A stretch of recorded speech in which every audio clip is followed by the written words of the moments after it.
Hello, welcome back to another episode of the Freelancers Teabreak, the short and sweet podcast you can enjoy with your cuppa. My name is Emma Cossey. I'm trying to get into the habit of introducing myself because I've been so bad at doing that. I'm coach for freelancers, and I have no script for this week because I kind of want to talk about what's happening in the world of freelancing at the moment. And it's all quite complicated, and there's lots of different things.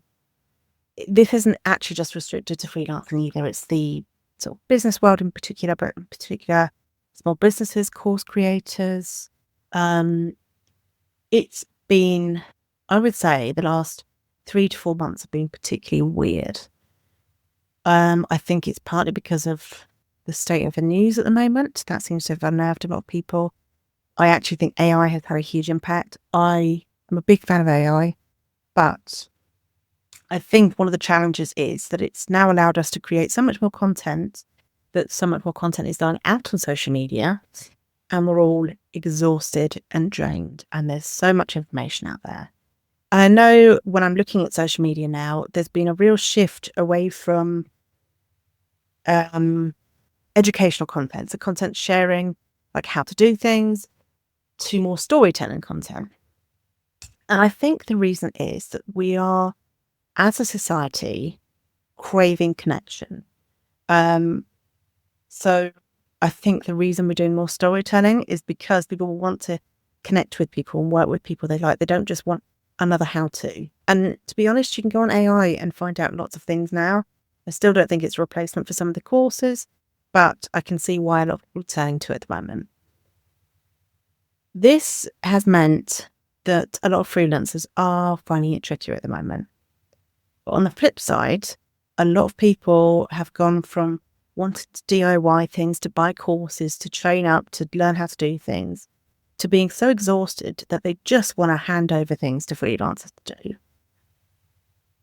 Being a service provider has actually never been more important than it is now. And being able to provide a service, and I think so many people, myself included, pivoted toward offering courses and things like that because there was the desire and the need for information out there, that people stopped offering as many services. And now more people are needed to do services, or people need to return to it. And the one-to-many model of working and providing something that everybody or lots of people can access is still definitely viable. But I also think that the emphasis on providing one-to-one services is so important right now. And I'm just seeing it in a lot of people are saying course sales are down, but their one-to-one services are up because people, they want to connect with somebody and they want to have a conversation with somebody and they want to actually take things off their plate and give it to other freelancers who can do it for them. But I do think it is just a very bizarre time. We're also still in a cost of living crisis. I'm recording this probably a couple of weeks before it comes out. I have no idea what the situation is going to be by the time it comes to that, but I don't know if we're going to be World War III, but I think we're going to see an impact on the cost of living again, even more so with things like fuel and stuff like that. So it is difficult, but I would say don't panic. I think one of the best things you can do at the moment is to focus on connecting with people and storytelling through socials and going to networking events and, dropping a friend a message and asking if they want to meet up and doing more in-person things. These are the things that people are really craving, and people don't have the energy sometimes to do it. But once they do, they see such a huge impact. I think it also applies here that if you're offering things like courses and things like that, people don't just want a course that they can sign up for and then forget exists. They need accountability. They need body doubling. They need somebody there that's going to check in with them and make sure they do it. So I think there is probably a need for all of us to pivot slightly. If you've always that was an awful phrase. If you've always been a service provider and you haven't really gone down the passive income route, I still think it is worth looking at some passive income things, because the beauty of having a funnel of lower cost offerings is that if somebody comes to you, they can't afford your full services, then you can offer those lower cost things like how-to guides and things like that. But I think we need to be looking at our services and looking at how they're fitting for our clients. And it's a good time to be getting feedback from clients and from your audience and seeing what people are wanting and needing and what their challenges are, because I don't think it's the same as it was a year ago. I'm seeing a lot of the big kind of entrepreneurs in the industry are struggling now when they weren't before. So I think those that are making the effort to connect with people are the ones that are still growing their businesses and selling well and things like that. So all that said, there are probably other things you need to be thinking about. Do you need to increase your prices? One thing that I actually pulled over the car to make a note of this at some point last week, of the things to think about, like, are you due to raise your prices? So some of the things I was thinking were, A, have you increased your prices in the last year? And I think we, as freelancers, sometimes feel like we can't increase our prices because our clients are already struggling and the people above them are struggling and they've already upped all their prices. But why are we then becoming the one that has to absorb all the costs or has to reduce everything? We should be increasing our prices as well. So if you haven't increased it in the last year, you need to have a look and see if you need to, because your costs will have gone up.